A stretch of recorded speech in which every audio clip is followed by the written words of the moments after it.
Ladies and gentlemen, the President of the United States, Donald J. Trump, and First Lady Melania Trump, accompanied by their Majesties, King Charles III and Queen Camilla.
Thank you very much. Please.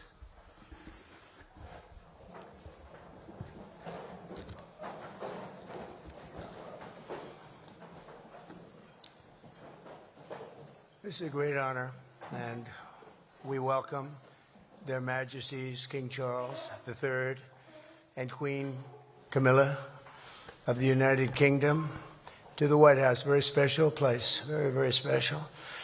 And I also want to, before we really begin, I want to congratulate Charles on having made a fantastic speech today at Congress.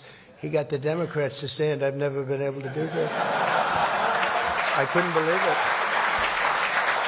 I couldn't believe it. They liked him more than they've ever liked any Republican or Democrat, actually.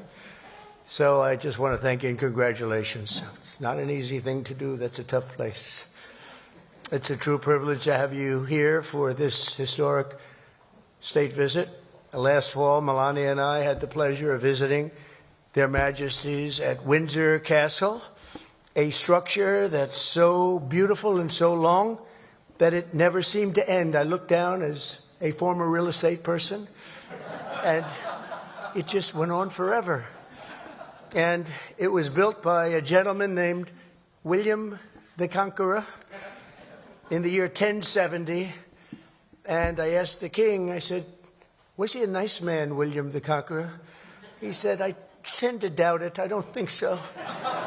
When they call you William the Conqueror, generally speaking, you're not going to be too nice, but he must have been something, because it was nothing like I've ever seen Windsor Castle. But tonight in return, we are really doing something that's very special, preparing to celebrate the 250th anniversary of our Declaration of Independence. A big time in our country, very big time.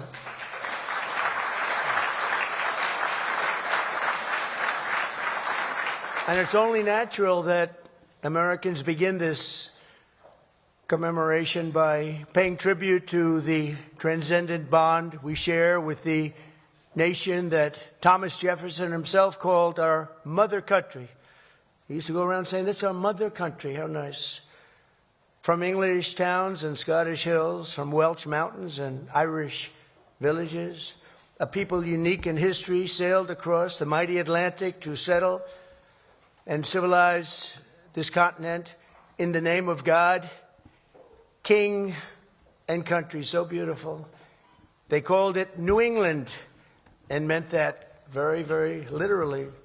The first Americans saw themselves as free men carrying the forward and central liberties and ancient rights of the Anglo-Saxons into this new and beautiful world. In the eyes of America's founders, our war of independence was fought not to reject this heritage, but to reclaim it and perfect it. As the founding father, George Mason, wrote, we claim nothing but the liberty and privileges of Englishmen in the same degree as we had still continued among our brethren when we were in Great Britain. The Declaration of Independence was a miracle for the ages that sparked a far-reaching revolution in self-government and human freedom. But even though the political bonds between the United States and Great Britain were dissolved forever, they thought, on July 4th, 1776, the more powerful strands of memory, culture, and identity proved unbreakable in any conflict and grew into a friendship unlike any other on earth, a very, very special and incredible friendship. Historians have noted that to this day, the distinct regions of the United States still echo with the particular accents, habits, and traditions of the British communities that first settled them centuries ago. The names of half of the original American states refer to members of the British royal family, as do American cities from Charleston to Annapolis, Charlotte to Albany, and even the place where I grew up and actually loved very much, Queens, New York. Who would have thought?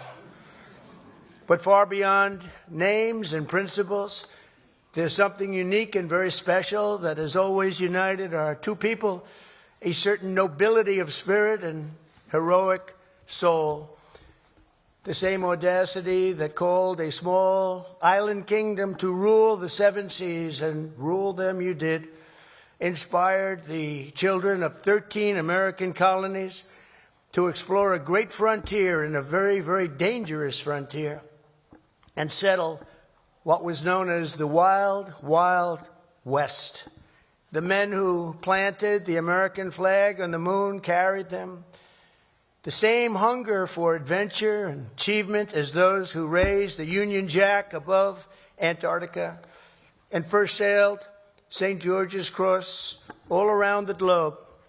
The American soldiers who crossed the Atlantic to freedom, rescue in 1944 were moved by the same keen sense of righteousness that drove the English Crusaders to the Holy Land 1,000 years ago.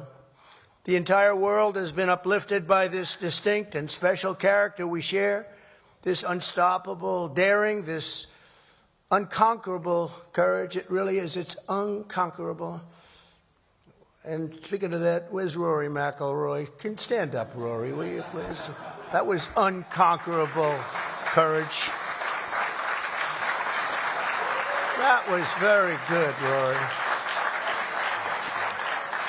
I don't know if that helps them talk about how wonderful the speech, but I had to interrupt my speech because I watched that man win a tournament. That was a tough one. Congratulations. Very proud of you. All right, now I'll get back to my speech, Rory, okay? But it was unconquerable courage, this inexhaustible supply of ambition, ingenuity, and resolve. From the trenches of World War I to the beaches of Normandy, from the frozen hills of Korea to the scorching sands of North Africa and the Middle East. And we're doing a little Middle East work right now, two of you might know, and we're doing very well. We have militarily defeated that particular opponent, and we're never going to let that opponent ever, Charles agrees with me, even more than I do, we're never going to let that opponent have a nuclear weapon. They know that, and they've known it right now very powerfully. But our countries have stood together, defiant and triumphant against the forces of communism, fascism, and tyranny.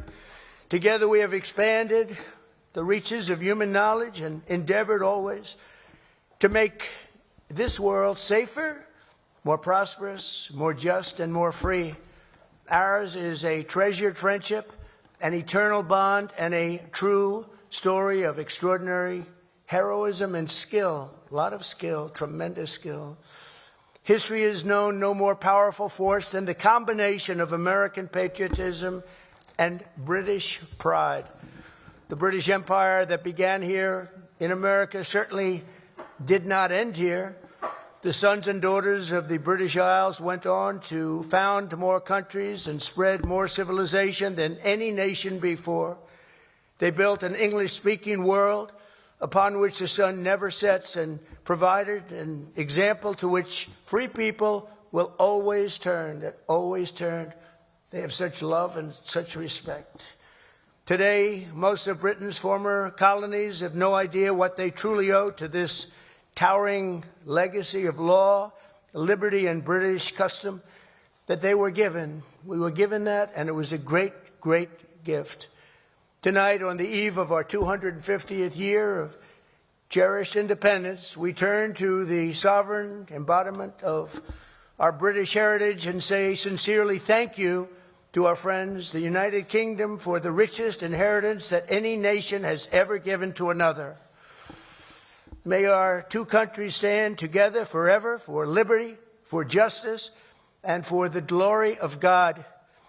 Ladies and gentlemen, I offer a toast to 250 years of American freedom, and very importantly, to a great man, His Majesty, King Charles III. Thank you very much.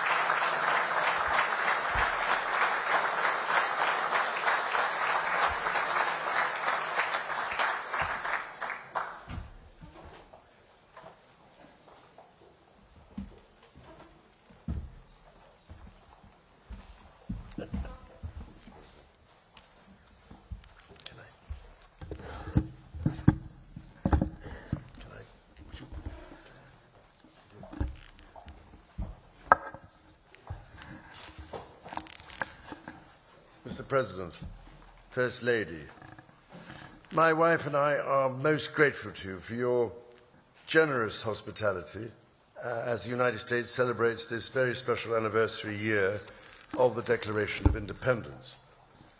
And may I also just start by paying tribute to your own courage and steadfastness, as well as to your security services, for their swift actions on Saturday evening in preventing further injury. My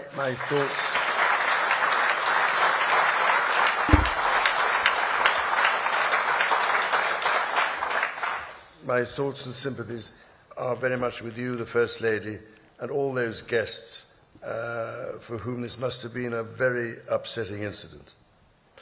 As the words of that famous anthem remind us, this is the land of the free and home of the brave, as your own response demonstrates. What used to be called in the last war in the United Kingdom, keep calm and carry on. I now realise, ladies and gentlemen, to my amazement, that my first visit to this remarkable country was over 50 years ago, and, Mr. President, the golden threads of history and heritage between our lands are also embodied, as you mentioned earlier today, in your own family and your own family story, whose roots trace back to the beautiful landscapes of Britain's Outer Hebrides and continue, as we know, in the great golf courses of the Highlands. I can only imagine the immense pride with which your own dear mother, indeed both your parents, must be looking down on the great office to which you have been elected for a historic second term. And if I may say so, it is a particular pleasure to be back in this wonderful building, the heart of your democracy. On this occasion, I cannot help noticing the readjustments to the East Wing, Mr. President, following your visit to Windsor Castle last year. And I'm sorry to say that we British, of course, made our own small attempt at real estate redevelopment of the White House in 1814.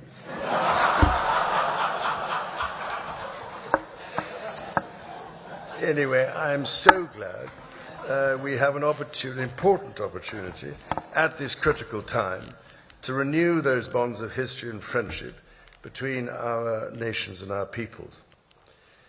2.5 centuries ago, the United States of America was founded through an audacious and visionary act of self-determination.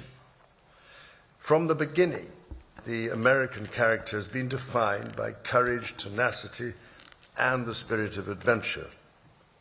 As the direct descendant of King George III, I know this is a nation that never gives up. And my family's history remains reflected in your maps, which read rather like our Christmas card list across the ages. North and South Carolina, Virginia, Maryland, and the cities of Charleston, a particular favorite of mine, obviously, Georgetown, and for that matter, Georgia, Annapolis, as you mentioned, and further favorites, Prince William County and Williamsburg. This said, our French friends can feel equally at home with a glance at a map. Indeed, you recently commented, Mr. President, that if it were not for the United States, European countries would be speaking German. Dare I say that if it wasn't for us, you'd be speaking French.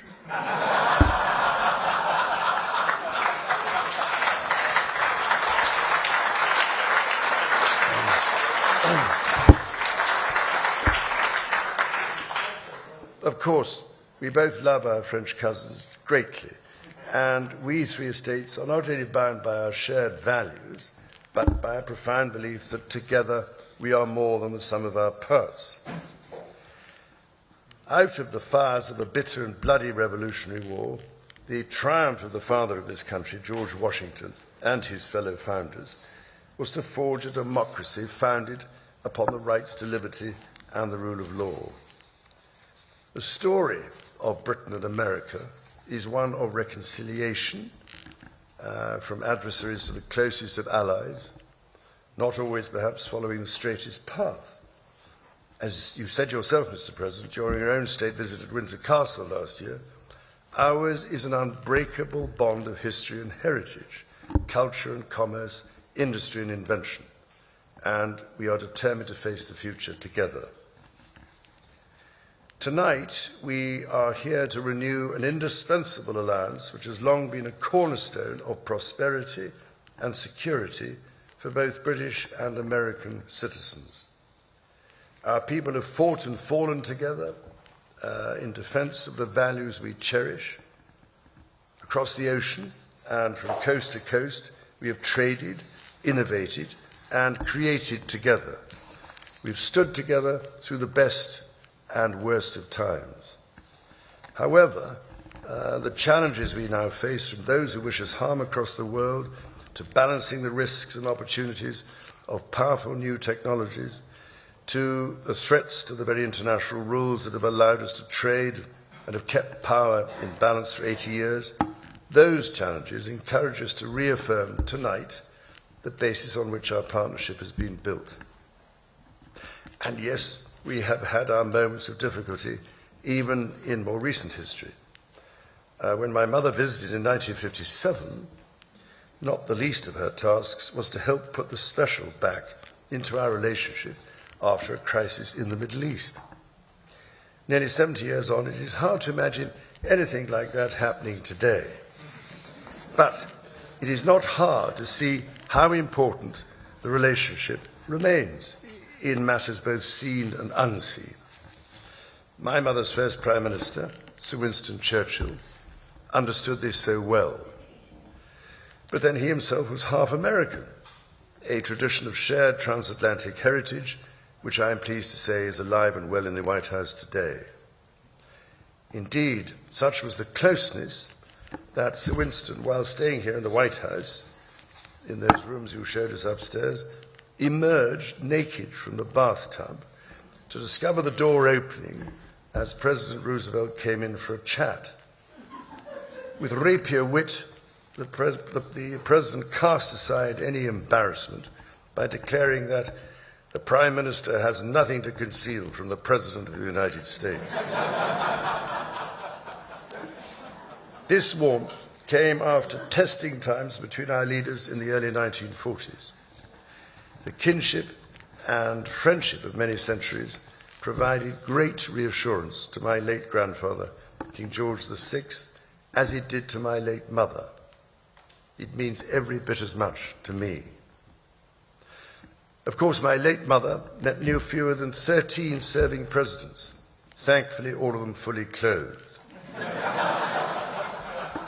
The first president I had the honour of meeting at the age of 10 in 1959 when he came to Balmoral was President Eisenhower, who had served as Supreme Commander of the Allied Expeditionary Forces during World War II at a most critical time in the darkest days of the 20th century.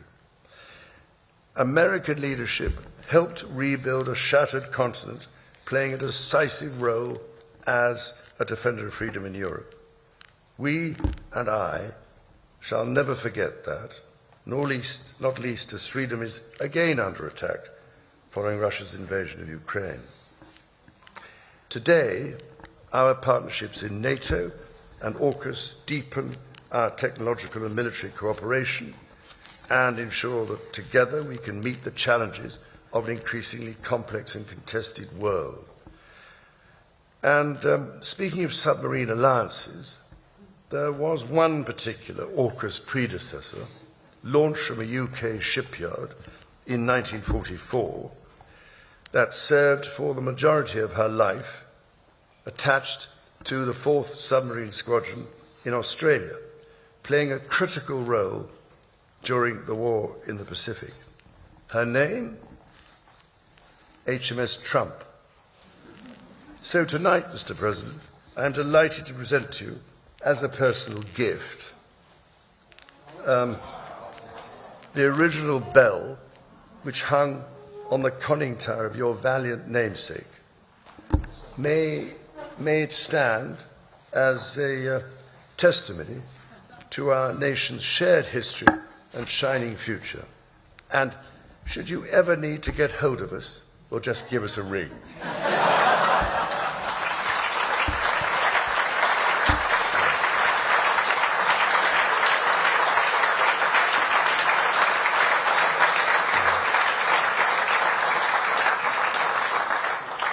For 250 years, the ingenuity and imagination of the people of the United States have been an inspiration to the world.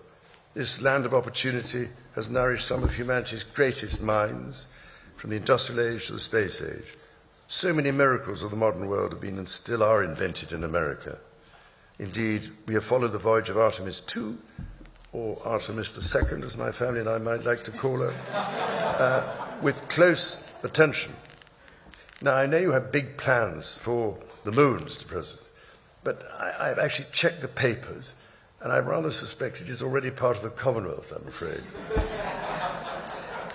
Ladies and gentlemen, on this week's visit, I look forward to meeting the people and communities of this dynamic country, including celebrating some of the work of my King's Trust, which it has been doing in these communities, helping give young people the chance to succeed across America in this year when we mark 50 years of the Trust. Can you believe it? Every year, millions of Britons journey to this remarkable country to experience its glorious national parks, soaring mountains and ancient forests. From the peaks of the Pacific Northwest to the rugged shores of the Atlantic, from the vast expanses of the West to the sweeping prairies and canyons, the natural beauty of this land is found in every corner. And in sport, in just a few weeks, the United States and Canada will be among those to welcome the world as hosts of the FIFA World Cup. So in one sense, Mr. President, as heads of state, we are joint hosts. We call this game, by the way, football, Mr. President. And I can only say, as the head of state of 5 competing countries, I will be watching the matches closely and with great enthusiasm. After all, we always like favourable odds. So this city, Washington, D.C., is the home of more Shakespeare folios than anywhere in the world. 82 copies are carefully preserved and shared at the Folger Library. And at this time, when the search for peace in the world is more critical than ever, I can only turn to Shakespeare's genius to remind us of the plea for peace spoken by the Duke of Burgundy at the conclusion of Henry V.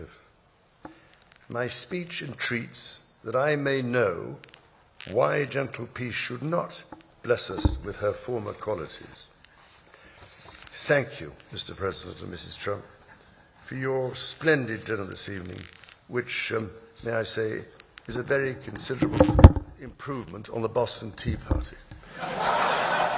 So, whether your cup contains tea, wine, Scotch whisky, bourbon, or even cola, let us raise our glasses and voices as we toast the past, the present, and the future, thank you, of our two proud and allied nations. To the United States and the United Kingdom, God bless both our countries. Thank you very much. Thank you. As you go. Great job. That's so beautiful. That's great.